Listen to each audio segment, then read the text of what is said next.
Okay, so this is my skin.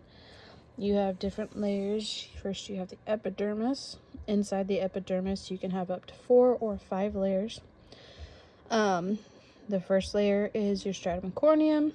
Then you have your glandular, your spinosum.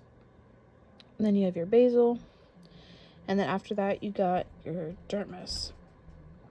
So in your dermis, you have 2 layers. You have your papillary, and then you have your reticular. And then after that, you have your fatty layer or the hypodermis.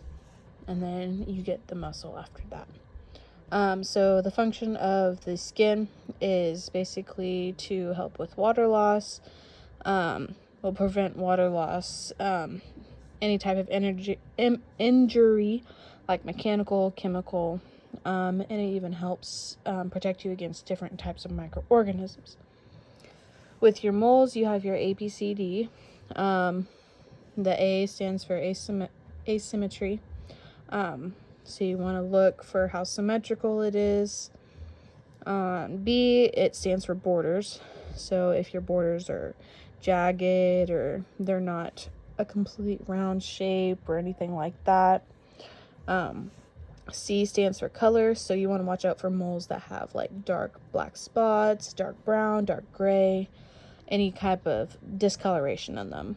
And then your D stands for diameter. So anything longer than the 6 millimeters, you definitely want to watch out for.